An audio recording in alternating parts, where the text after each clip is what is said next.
Thank you. Every once in a while, there is a new iconic image that surfaces and changes the way we look at the world. In 1966, the NASA published the very first image of our planet Earth as seen from the moon. And it made people realize that we were all living on the same planet, all sharing the same resources, and we should better protect them. The ecological movement was born. 44 years later, I think there is a new image that is becoming iconic, that is changing once again the way we can look at the world.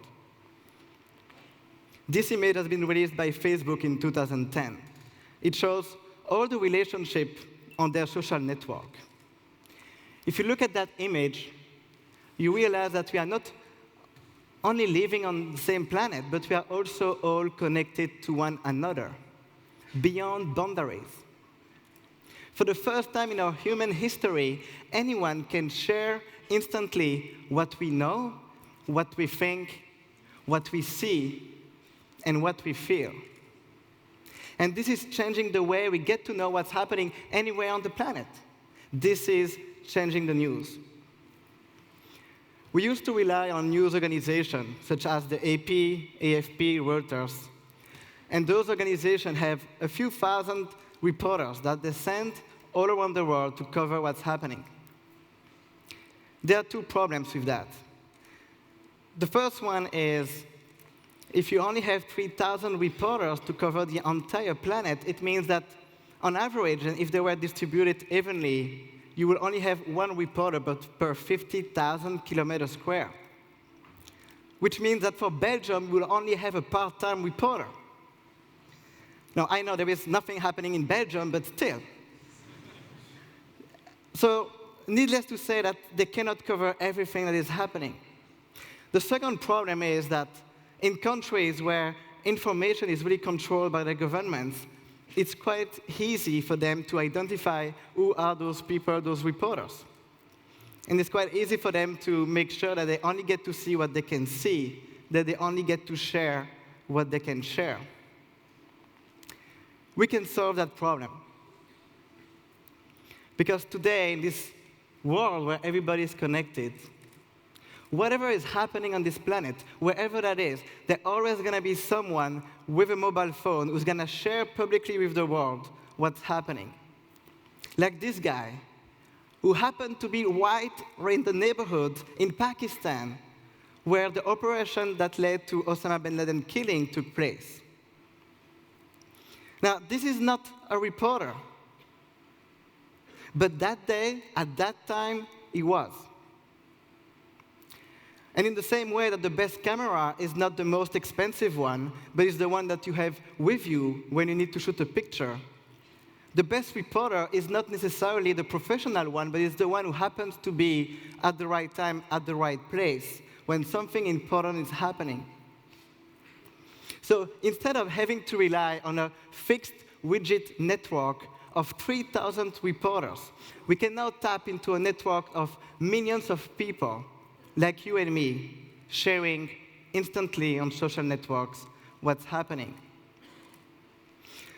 And this is not only great because we can reach to remote places that you couldn't reach before, but it's also great because we can have a different perspective on events. You can get closer to what's happening. You can connect with the people who live there. Take a look at this picture. It's been taken in Joplin in the United States after a tornado. This could have been a picture taken by a professional reporter. It would have go there an hour after the fact, take the picture, and tell you the church in Joplin has been destroyed. It will just give you the fact. But instead, here, this is a picture that has been taken by someone who lives there, someone who was there, and is saying, this is where I got married, and my best friend's kid went to school. Now, all of a sudden, this is not just a fact anymore, it's much more than that. It's a feeling. It's something that touches you, that can move you. You better understand what it feels like. You can relate to that person. And this is why I believe that this is an extraordinary opportunity for humanity.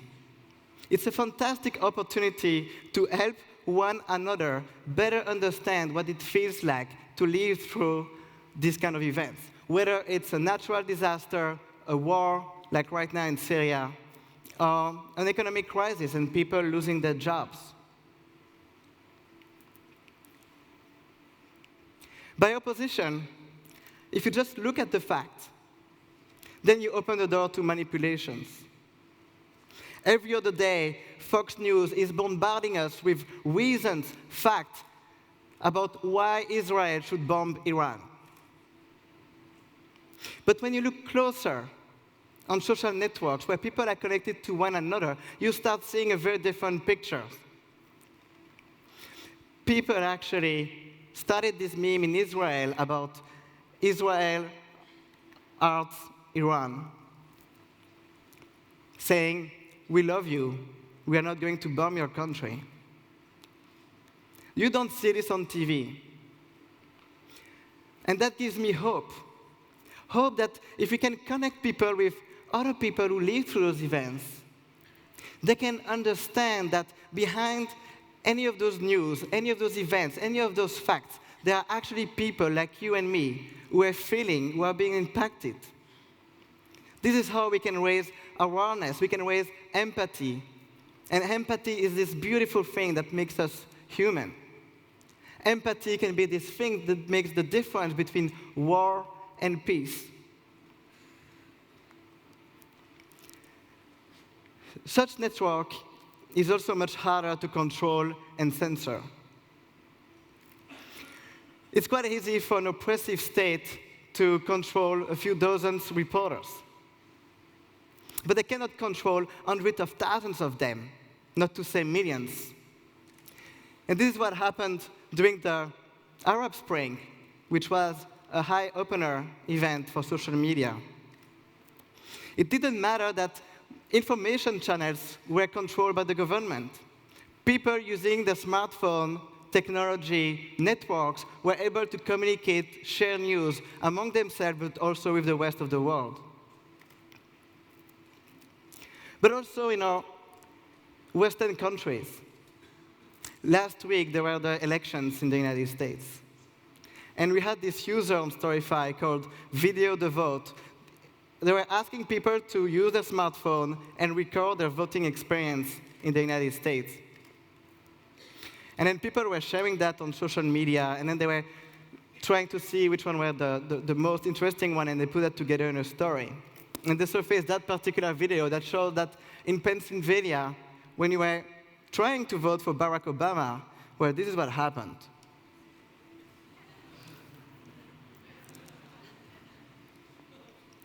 Now, I mean, even with that, Mitt Romney lost. I mean, so lame.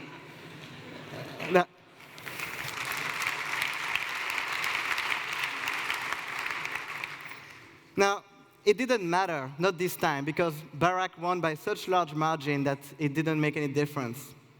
But take that as a warning. Democracy is not a given. You need to fight for it, and you need to keep fighting for it.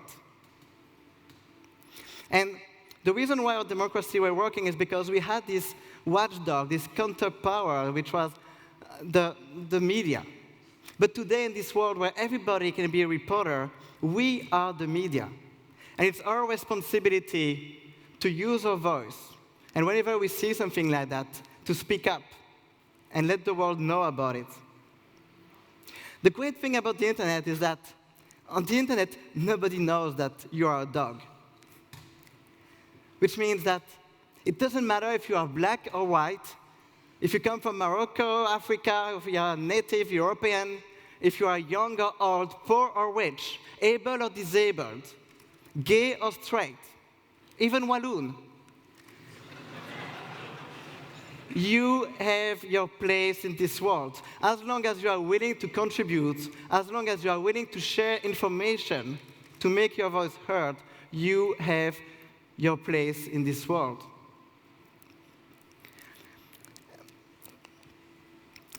And now, that's the best thing about the internet, right, is that everybody has a voice. But the worst thing about the internet is that everybody has a voice. So it becomes really noisy. The question, therefore, becomes, how can we make sense of that? How can we amplify the critical voices, the voice that matter, the voice that's going to help you better understand what's going on? And that's why we are building Storyfy. We are building Storyfy to enable journalists to turn what people post on social media into stories that can reach and impact the world. Because if everybody is a reporter, not everybody is a journalist. We need journalists more than ever to help us make sense of all of those reports. Which ones are true? Which ones are fake? Why is that person legit? What's the context? Help me understand the story. But don't tell me the story. Show me the story. Help me connect with the people who lived through those events. Help me understand what it feels like. Let me feel empathy. That's what we need. Now, this is a gigantic task. Just during the Sandy hurricane last week, there have been more than 10 pictures being shared on Instagram every second. During the election, more than 30 million tweets. Now, luckily, we are not alone, and we open the platform to anybody to help us make sense of that social web. And we have the chance to have today most of the largest news organizations, from CNN to the New York Times, to The Guardian, to Al Jazeera, and many more. And they are creating your voices, and they make them count. We also have students who use the platform, and one of them, Ben Dornberg, did this amazing story last June. He saw on the web this video of a bus monitor in the state of New York who was being bullied by the students. That video didn't have much traction, so he decided to make a story to tell the world about it. And that story went viral. People started creating a fund to raise money.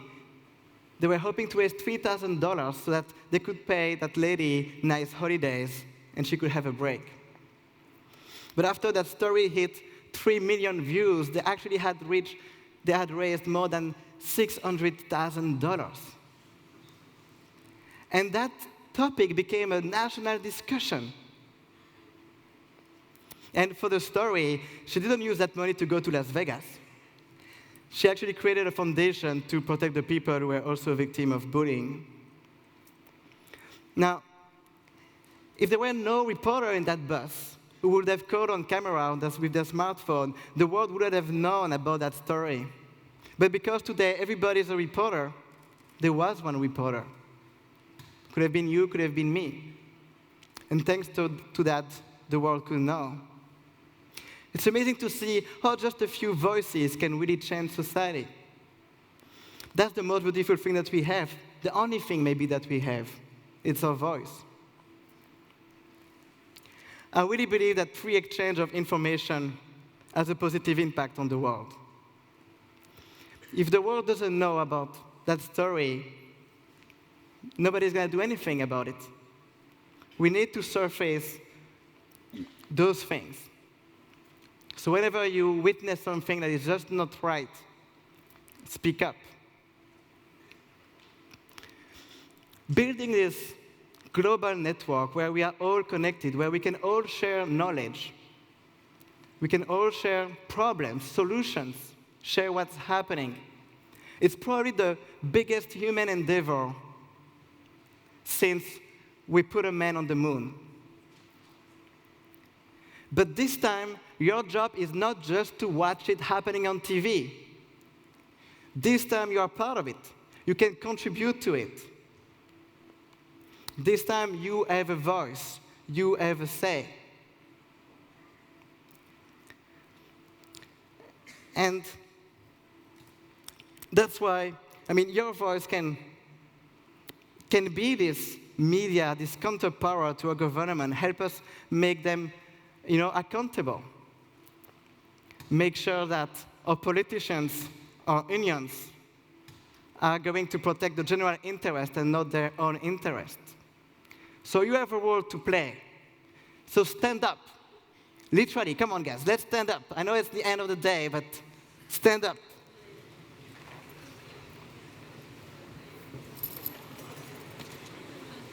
Stand up and pick up your phone that you have in your pocket and turn it on. Light it up. Show that to me. And if you can dim down the room so that we can see the lights of all those mobile phones. Can we dim down the light? Come on, look at that. Look at that. Isn't it amazing? You guys have the power. The power is in your hands. This is your weapons, citizens. This is the way you can keep our democracy running. This is the way you can keep them accountable. This is the way you can protect it. And look around you. You are not alone. We are everybody in the same boat. And all together, we can help make the world a better place. We can tell the world what's not working, what's working. We can work together. And if enough of us are sharing information, we can excite enough electrons that we're going to change the world. Thank you very much.